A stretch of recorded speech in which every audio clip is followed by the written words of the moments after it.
RRF Caserta, South Italy. Lidia poet. Legal drama of Italian emancipation.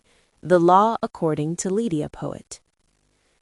In the age of binge-watching, one of Netflix's biggest global hits relies on a formula as old as television itself.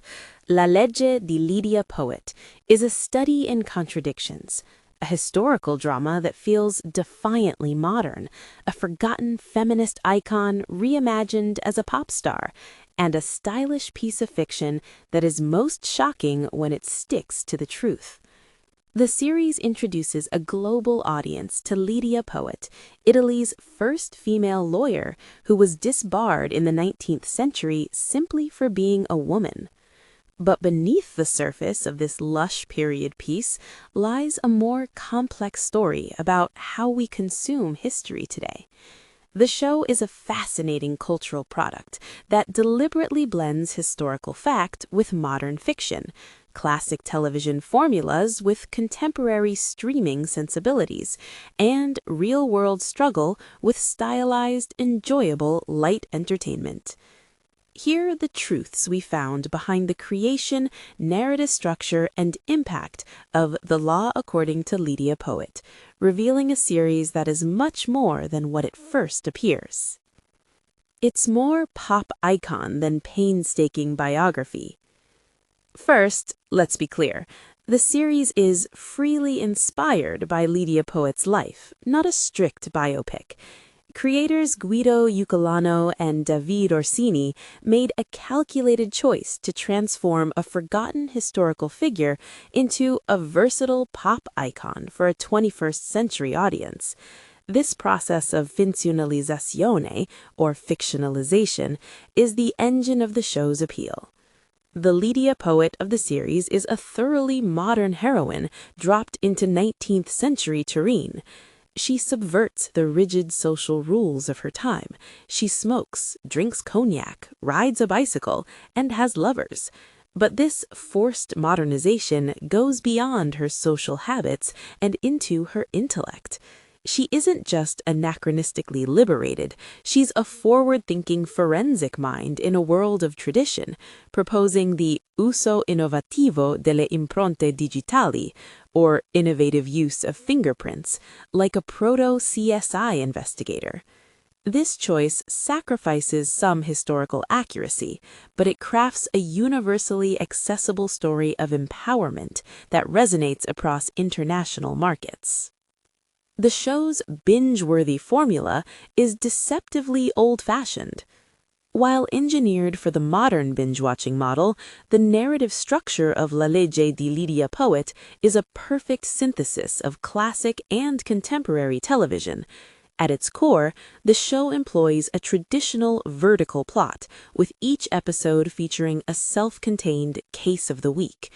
In this respect, Lidia operates much like a classic television detective, with critics even drawing comparisons to Jessica Fletcher, albeit in crinoline and corsets. This old-fashioned episodic format is layered with modern horizontal plotlines that arc across the season. Lidia's legal appeal, the mystery surrounding her family, and various romantic subplots. The show's addictive quality is rooted in the psychology of this hybrid structure. The vertical case of the week provides the dopamine hit of closure and resolution within a single sitting, while the horizontal arcs create narrative tension and long-term investment, compelling the viewer to immediately click play next. The real reason she was banned is more outrageous than fiction. While many elements of the show are fictionalized for dramatic effect, the central conflict is rooted in a very real and shockingly sexist legal ruling. In 1883, the Court of Appeal of Turin did indeed revoke Lidia Poet's license to practice law. The official reasoning is more outrageous than anything a screenwriter could invent, highlighting the deep-seated prejudice she faced. The court's ruling stated, "The practice of law by a woman would be an altogether extraordinary thing and outside the practices and customs of our civil life.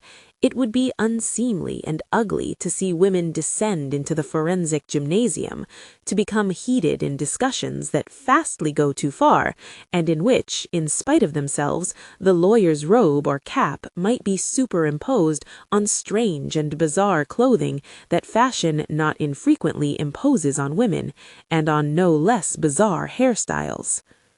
This powerful, factual core provides the series with its dramatic anchor. The fictional crimes and romances orbit around this undeniable historical injustice, reminding the audience that the most unbelievable part of the story is the part that actually happened. It's a deliberate genre-bending cocktail. La Legge di Lidia Poet masterfully engineers a cocktail of genres, refusing to be pigeonholed. The show is simultaneously a legal drama, a historical piece, a giallo, the Italian term for crime or mystery fiction, a sentimentale, or romance, and a thriller. The comparisons drawn by critics are revealing. It's like Guy Ritchie's Sherlock Holmes in its anachronistic, action-oriented energy.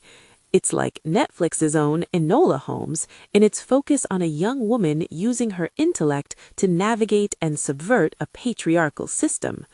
It's even like Ally Mack in its blending of a quirky female legal protagonist with romantic entanglements. This mix of suspense, romanticism, and emancipation is the perfect recipe for enjoyable, if light, entertainment. By weaving together crime-solving, romantic tension, and feminist struggle, the series creates a dynamic experience that offers something for everyone. The fictional story sparked a real-life family controversy. The show's creative liberties have added a complex real-world layer to its reception. Descendants of the real Lidia Poet have publicly criticized the series, highlighting the inherent tension between historical adaptation and family legacy. Their specific objections include the show's overt sexualization of the protagonist, the use of what they consider vulgar expressions, and, most significantly, the complete omission of her Waldensian origins. The historical Lidia came from an Agia Familia Valdesa, or a wealthy Waldensian family, and this religious identity was a core part of her life. The family's criticism is sharpened by this context. Their ancestor was a figure of a certain social standing, making the show's stylized portrayal a more pointed departure from their legacy, and underscoring the challenges of turning history into pop culture. It's a global hit that set a new standard for Italian TV. The series is far more than a hit. It's a proof of concept for a new era of Italian television. In the first 6 months of 2023 alone, it amassed an astounding 85 million hours viewed worldwide. Its critical acclaim is just as impressive, boasting a 100% approval rating on Rotten Tomatoes and winning a Nastro d'Argento award for Best Crime Series. This success signals that Italian television can shed its reputation for parochial domestic dramas and compete on the global stage. As one critic noted, the series confirms the correct and reasoned international breadth of modern Italian production. With high production values, strong performances, and an international scope, it has established a new standard for future Italian productions by blending a uniquely Italian story with global genre conventions. A modern heroine in an unready world. La Legge di Lidia Poet is a complex cultural product that succeeds by blending fact and fiction, classic storytelling, and modern sensibilities, and anchoring its narrative in a real, outrageous injustice. The series has become a global touchstone. The series' true power lies in forcing us to look back at a modern heroine in a world that was not yet ready, and then turn that gaze upon ourselves to ask the potent question, is our world truly ready now? RRF Caserta, on Spotify too. RRF Caserta. South Italy in English language.